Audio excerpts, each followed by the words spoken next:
آیت الکرسی کی طاقت۔ یہ واقعہ میرے ماموں جان جو اب کافی عرصے سے امریکہ میں مقیم ہیں، ان کے ساتھ شہر بھاولپور میں پیش آیا ہے۔ ان دنوں یہ 1970 کی بات ہے۔ ان دنوں ماموں جان سی اے کے امتحان کی تیاری کر رہے تھے۔ شہر بھاولپور کا قدیم علاقہ فرید گیٹ ہمیشہ سے پر رونق رہا ہے۔ رات کے وقت ماموں جان کچھ خریدنے فرید گیٹ آئے۔ مطلوبہ سامان لے کر واپس روانہ ہو گئے۔ سردیوں کا دھند بھرا موسم تھا۔ رات کے کم و بیش 10 بجے سے زیادہ کا وقت تھا۔ فرید گیٹ سے نکلتے ہی ان کو سڑک کے کنارے ہاتھ سے رکنے کا اشارہ کرتی ایک عورت جو ایک برقع پوش تھی نظر آئی۔ ماموں جان نے موٹر سائیکل ویسپا روک دیا۔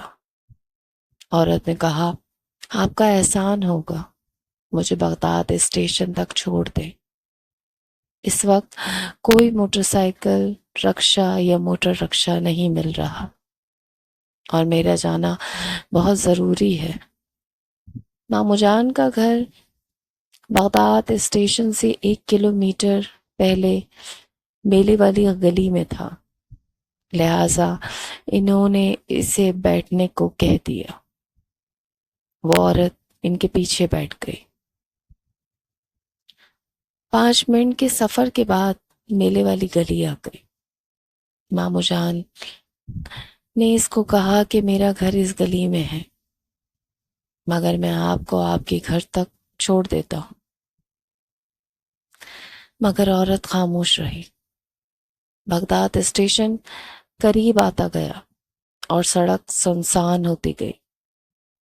جو لوگ بھاولپور میں رہتے ہیں یا بھاولپور دیکھا ہوا ہے وہ سمجھ سکتے ہیں کہ ان دنوں بغداد اسٹیشن پہ پرانے خالی کوارٹرز ہوا کرتے تھے جو آبادی نہ ہونے کے قریب تھی۔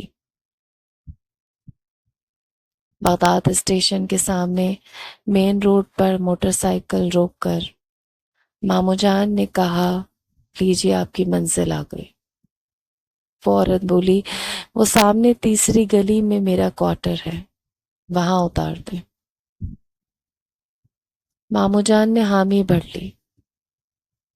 2 گلیاں سامنے سے گزرتے ہوئے ماموں جان کو یوں لگا جیسے موٹر سائیکل پر وزن بڑھ گیا ہو۔ ماموں جان بولے، میری بہن، یہ وقت نہیں ہے رات کو اکیلے نکلنے کا۔ وہ عورت خاموش رہی۔ تیسری گلی میں ایک کوارٹر ہے جو اندھیرے میں ڈوبا ہوا تھا۔ وہ عورت بولی، بس یہاں روک دو۔ عورت نیچے اتر گئی۔ ماموں جان نے موٹر سائیکل کو موڑ کر سلام کر کے موٹر سائیکل آگے بڑھانا چاہی، مگر یوں لگا جیسے موٹر سائیکل پر منو وزن بڑھ گیا اور موٹر سائیکل آگے بڑھنے کا نام ہی نہیں لے رہی ہو، حتیٰ کہ موٹر سائیکل رک گئی۔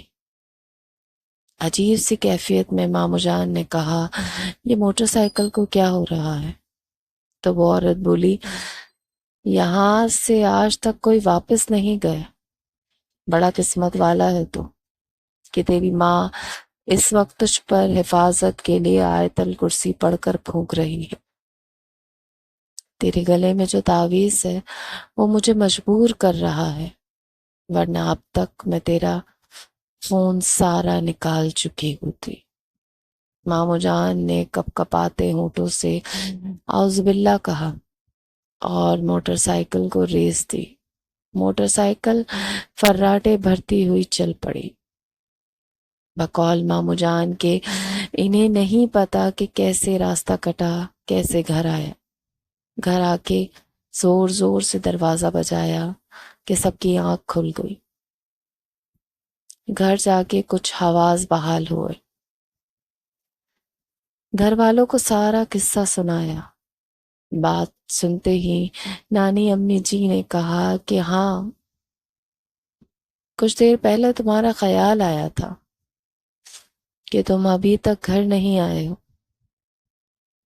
تو میں نے آیت الکرسی پڑھ کر تو تمہارا تصور کر کے پھونک ماری تھی۔ اس رات مامو جان سو نہ سکے۔ جب آنکھ لگتی تو ان کو لگتا کہ کوئی ان کے پاؤں پہ انگلیاں پھیر رہا ہے۔ اس رات پورے گھر میں عجیب سی بدبو پھیلی رہی۔ صبح گھر والوں نے محلے کی عورتوں کو بلوا کر آیت الکرسی اور درود شریف کا ورد کروایا تو گھر سے بدبو ختم ہوئی۔ کچھ دن کے بعد ایک دوست کے ہمراہ دوپہر کے وقت مامو جان بغداد اسٹیشن تیسری گلی میں اس کوارٹر کو دیکھنے گئے، مگر وہاں کوارٹر کا نام و نشان تک نہ تھا، کچرے کا ڈھیر تھا بس۔